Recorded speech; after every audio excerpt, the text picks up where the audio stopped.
Hello again, everybody, and welcome to another episode of Random Considerations. In this episode, I actually wanted to give you guys a little tour of my pond. For those of you that saw my peach tree episode, which would be my very first episode, and I think maybe a couple episodes after that, I actually did a shot from my pond that I utilized as like my intro piece to those episodes. And so I thought I'd kind of come back out here. I've cleaned it up a little bit since then, because it kind of got overgrown with some algae and things like that over the winter. So I cleaned it up a little bit last weekend, and it still has a lot more cleaning up to do, but for the most part it's kind of where I want it to be. So I wanted to give you a little tour of my little pond. So part of why I chose this particular location for my pond has to do with, one, the faucet and water hose for the backyard is in this area.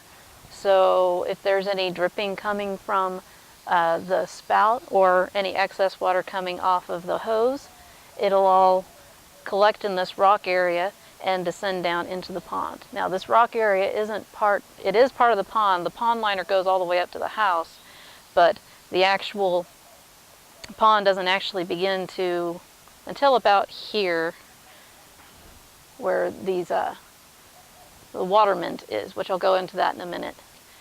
And the reason for that is I didn't want the pond too close to the house, but because I did want to take advantage of the water that comes out in this area, that was why I chose to put the pond liner all the way up to the house. So besides just the water hose, there's also this condensation line that's right here. And it's constantly dripping water regardless of the time of year, which makes me question whether it's connected to the air conditioning unit. That's usually what a condensation line connects to. So it's dripping water from somewhere, not sure exactly where, but it doesn't seem to be causing any issues at this juncture. So rather than fuss over what it could be, I'm just taking advantage of the fact that it constantly drips water. And particularly in the winter, in the cooler months, that's all that I need to keep my pond topped off, even though I am in Central Texas. And again, it drips down into this rock garden, which helps filter the water before it gets down into the pond. And as far as the rocks, it's just pea gravel for the most part. And then I had these leftover lava rocks from another project that I've since gotten rid of that I threw in here. And these cute little stones that I got at the dollar store. For those of you that recall my toilet bowl pot that I've got, that's the lid to the tank over there. I just thought, hey, sure. And then I got like kind of a petrified coral stone that I got out at the lake, and a few other little things that out here.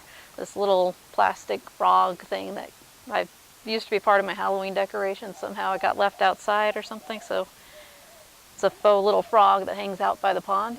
Makes sense. So these plants here, this is along over here to this, is a water mint plant.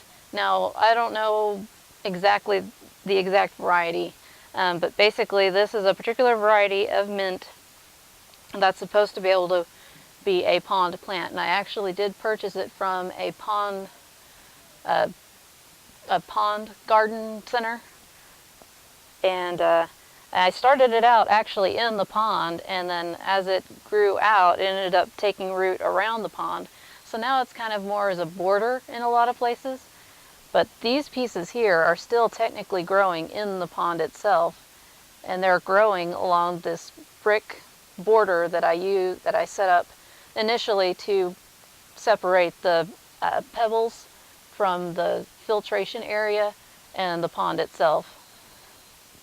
And now the mint is kind of just using that as a base and a border point.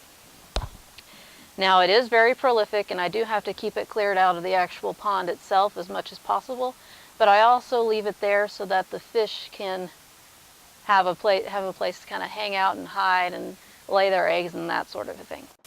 Now this clip that I'm showing you is actually the clip that I used for my intro from my earlier videos. Today was too overcast for you to really be able to see the fish. So I'm showing you the fish on a day that was a lot sunnier.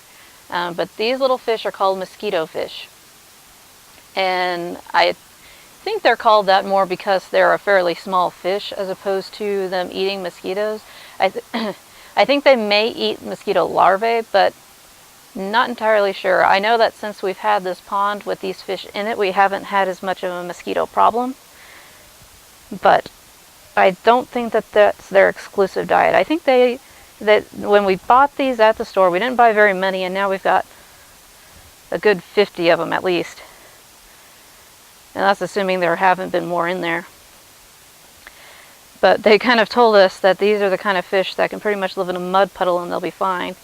And we did specifically want a smaller fish because the pond is only about 3 by 4 foot wide and maybe a foot deep.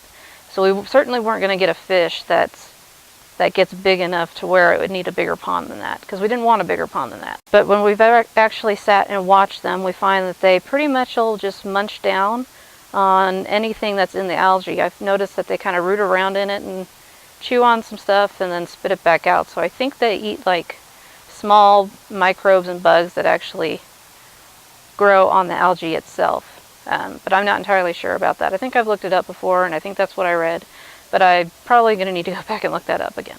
So I actually will use this jar to fill up the bigger jugs that I've got with a little bit of this pond water, making sure not to get the cute little fish in the jar, and that's why I use the jar, so I can make sure there's no fish in it before I dump it in there.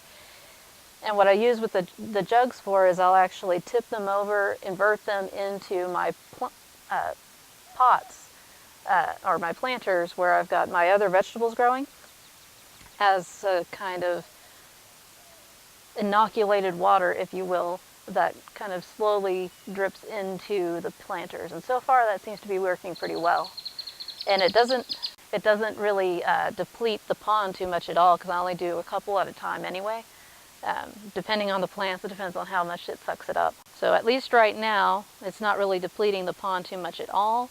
And then as the heat of the summer comes along, if I do need to top it off, I can always just run the hose over there and it'll top off the water a little bit, and not too much to where I would need to dechlorinate.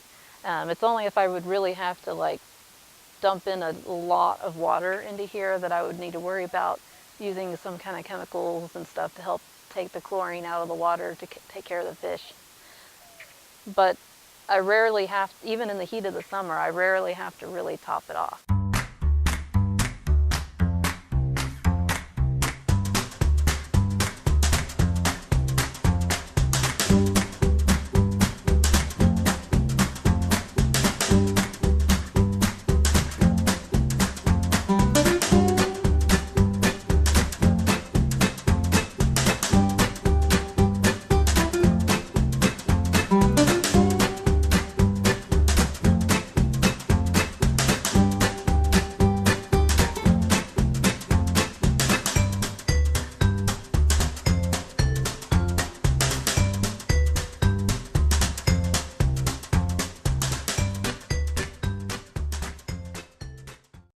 Taken a little finagling in the pond to get this to where I want it, but basically I have the pond, it's very subtle, but this part of the pond right here is the lowest point.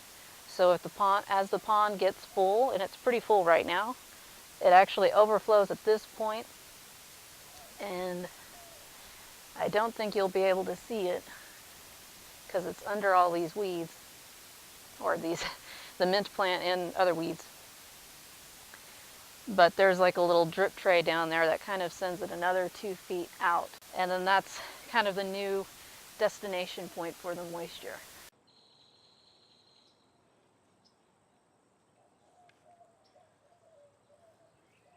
And I'll show you what I'm planning on planting in that area. So the camera cut off yesterday and I didn't realize it until I went to edit, so this is actually the next day. Just getting a quick shot of this. So there's the pond, and then I replaced the drip tray with that chunk of wood there. And as you can see, as the drips come out of the pond, it goes down the chunk of wood into the ground. And what I ended up planting here, excuse me, grass leaf, what I ended up planting here was cantaloupe and watermelon. And in the past, I've had trouble growing this because I just can't keep it watered enough in my regular garden because it just needs so much more water. So I'm hoping by taking advantage of this drip area, I can actually have slightly healthier watermelon. That's the plan anyway. We'll see how it goes. So far, it looks pretty happy where it's at.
You know, something I didn't mention yet, and you could probably hear all the birds back here.